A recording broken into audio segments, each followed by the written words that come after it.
श्री वल्लभाधीश की जय। अगली बैठक है श्री पुष्कर जी की बैठक। बल्लभ घाट के ऊपर छोकर के नीचे यह बैठक है। पुष्कर जी की सब तीर्थों के पिता रूप माने जाते हैं। माता गंगा सम तीर्थ पिता पुष्कर पुष्कर में च, ऐसा कहा जाता है कि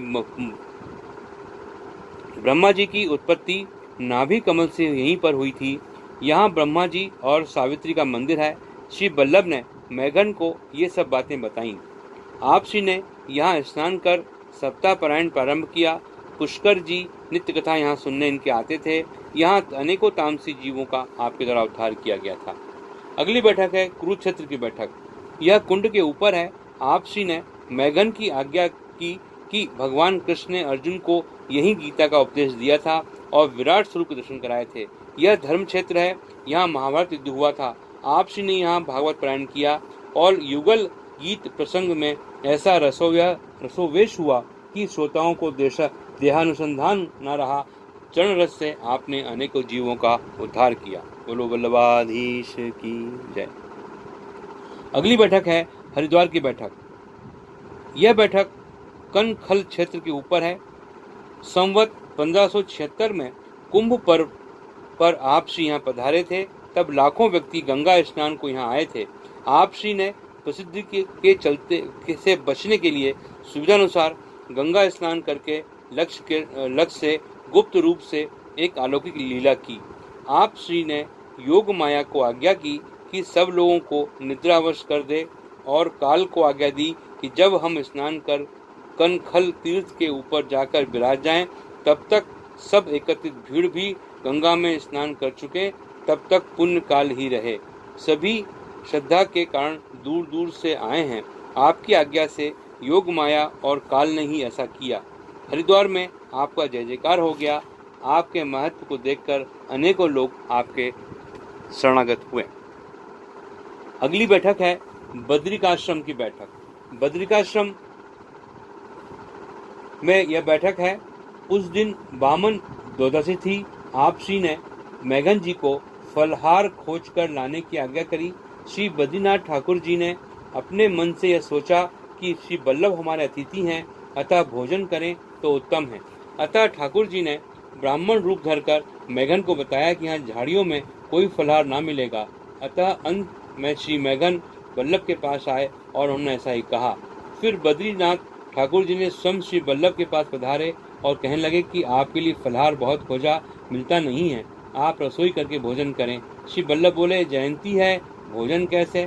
श्री बद्रीनाथ जी ने कहा, उत्सवान्ते चापराणम, और जो भोग अर्पित किया, भोग सरा प्रसाद दिया, तो सेवकों को भी महाप्रसाद दिवाया। यहाँ सप्तान पारायण किया और यहाँ सभी जीवों का अंगीकार किया। वल्लभाचार्य जी की अगली बैठक है श्री केदारनाथ की बैठक, जो केदार कुंड के ऊपर है। यहाँ आप श्री ने सप्ताह भर का पारायण किया था और केदारनाथ महादेव योगेश्वर के रूप में नित्य पधार कर आप श्री के निकट बैठकर कथा सुनते। मैघन के पूछने पर आपने योगेश्वर का रहस्य बताया कि केदारनाथ महादेव ही है, योगेश्वर हैं। श्री चरणाविंद की रज की सुगंध फैला आप श्री ने क्षण भर में सहस्त्र जीतों का उद्धार किया। फिर केदारनाथ से विदा लेकर आप व्यास आश्रम पहुंचे। अगली बैठक वेद व्यास आश्रम की बैठक है। श्री मैघन को खड़े रहने की बात कह श्री वल्लभ व्यास आश्रम में पधारे। श्री वेद व्यास जी आप श्री को लेने के लिए पधारे। दोनों के विराजने पर श्री व्यास जी ने श्री वल्लभ से अपनी स्वरचित सुबोधनी जी की टीका सुनाने को कहा, तो आप श्री ने केवल भ्रमर गीत के मात्र एक श्लोक की व्याख्या में 3 दिन और 3 रात्रि व्यतीत कर दी। श्री वेद व्यास जी ने आप श्री द्वारा अद्भुत रस वर्षा की प्रशंसा करी। फिर आप श्री उनसे विदा लेकर वापस पधारे तो मैघन उसी स्थान पर खड़े और अन्य सेवकों को आप श्री के विरह में मूर्छित पाया। श्री मैघन को उनके आज्ञा पालन पर प्रसन्न होकर 3 वर मांगने को कहा तो और अन्य सेवकों को समाधान किया। श्री मैघन ने 3 बार इस प्रकार मांगे 3 वर। पहला वर मांगा कि मार्ग सिद्धांत मेरे हृदयारूढ़ हो जावे। दूसरा, मेरा मूर्खता दोष जाए और मेरे पूर्व गुरु के घर आप पधारें। आचार्य श्री ने प्रथम 2 वर दे दिए, परंतु तीसरे के लिए ना कही। फिर आप श्री ने सप्ताह भर यहाँ रहकर पारायण किया। वल्लभाधीश की जय। अगली बैठक है हिमाचल पर्वत की बैठक। हिमाचल पर्वत पर है।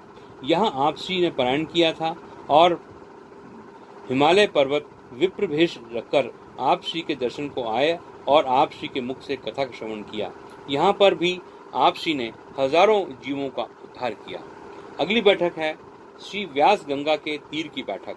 व्यास गंगा तट पर छोकर के नीचे आप श्री ने पारायण किया। आप श्री ने यहीं पर हस्तानी जी को बताया कि श्री वेद व्यास का जन्म स्थान यही है, अर्थात उन्होंने समाधि भाषा भी यही की है। श्री गंगा में स्नान कर सप्ताह का पारायण किया। 7 दिन श्री गंगा जी ने स्त्री भेष रखकर आप श्री के वाम भाग में खड़े होकर पंखा सेवा की। यहाँ आप श्री ने कृपा कटाक्ष हजारों जीवों का उद्धार किया। अगली बैठक है मुद्रांचल पर्वत की बैठक।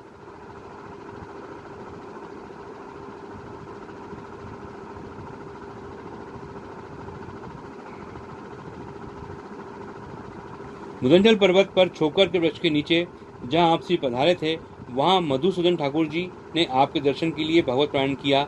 श्री ठाकुर जी भी स्वयं पधारे और कथा को श्रवण किया। यहाँ श्री चरणारविंद रज द्वारा हजारों तामसी जीवों का उद्धार किया गया। श्री ठाकुर जी के मंदिर में पधार कर आप श्री ने उनका सेवा और श्रृंगार किया। यहाँ से आप श्री ब्रज में पधारे तो गोवर्धन नाथ जी ने आज्ञा की कि अब सकुटुंब विराज कर मेरी सेवा करो, मेरा प्रकाट्य होगा। ऐसा आज्ञा सुन आप श्री काशी पधारे और वहां से श्री अक्का जी महालक्ष्मी जी को पधरा कर प्रयाग के पास अडेल में विराजे। श्री अडेल की बैठक। यहाँ आप श्री ने कई वर्ष वास किया और श्री नवनीत प्रिया जी की सेवा की। श्री मायावादियों ने भी चर्चा होती थी, वे उन्हें नृत्य करते थे। यहाँ श्री बल्लभ के मन की जान श्री नवनीत प्रिया जी ने अपनी माँ आप श्री की माता इल्मा गुरु जी को स्नान करवा सेवा में ले स्वयं अपने श्री हस्त से तुलसी दी और दूसरे स्वरूप के श्री चरणाविंद से निवेदन करवाया और अर्पित करवाई। श्री ठाकुर जी के भेंट मांगने पर माता जी ने अपने गले की मोतियों की माला ही उनको भेंट कर दी। तब तक श्री बल्लभ मायावादियों से चर्चा से निर्मग्न हो रहे थे। जब स्नान कर सेवा में पधारे तो माता पर खींचने लगे। तब श्री नवनीत प्रिया ने उनकी सारी बात विस्तार को समझाई कि मैंने इन्हें ब्रह्मसम्मत करवा दिया है और तुलसी दूसरे स्वरूप को चरणाविंद में अर्पित करा दी है और भेंट भी ले ली है। अब आचार्य जी को संतोष हुआ। तब माता श्री नवनीत प्रिया की सेवा में नहाने लगी। यहीं पर महालक्ष्मी जी के प्रथम पुत्र श्री गोपीनाथ जी का प्रादुर्भाव हुआ था और बहुत सुख प्रदान हुआ था। यहाँ श्री गोवर्धन नाथ जी ने पुनः श्री आचार्य जी को बताया कि अब मेरा स्वरूप प्रकट होगा। लीला षष्ठी तो प्रकट हो चुकी है, अतः आप श्री अक्का जी को ले जाकर चरणाभाट पधारो। आप श्री तदनुसार पधार चरण पाठ में विराजे।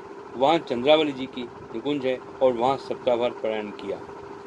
अगली बैठक है चरणादित्य की बैठक। यह चरणनाथ में है। आप श्री ने सप्ताह भर यहाँ पारायण किया। महाअलौकिक आनंद हुआ। श्री गंगा तीर पर एक ब्राह्मण रहता था जो 12 वर्ष से निरंतर विष्णु सहस्त्र नाम का पाठ करता आ रहा था। एक दिन श्री ठाकुर जी का स्वरूप श्री गंगा जी के प्रभाव में प्रकट हुआ तो ब्राह्मण ने विनती की, मैं तो बैरागी हूँ, मेरे आप महाअलौकिक हैं, अच्छा हो किसी गृहस्थ के यहाँ विराजें। तो श्री ठाकुर जी बोले कि 1 माह तेरे यहाँ विराजूंगा, फिर तू मुझे कहीं भी ले चलियो। तो ब्राह्मण 1 माह तक श्री ठाकुर जी की सेवा करी। श्री गोसाई जी के प्रकट के एक दिन पूर्व श्री ठाकुर जी ने ब्राह्मण को आज्ञा की कि यहाँ से 3 कोस चरणाल में महाप्रभु जी विराज रहे हैं, मुझे उनके यहाँ पधराया। तो ब्राह्मण उसी दिन उठा, स्नान कर संध्या गायत्री कर झांपी में श्री ठाकुर जी को पधरा कर चला और चनार घाट पहुंचा। श्री आचार्य महाप्रभु के पास पहुंचकर दंडवत कर विनती की कि ठाकुर जी की इच्छा आपके यहाँ पधारने की है।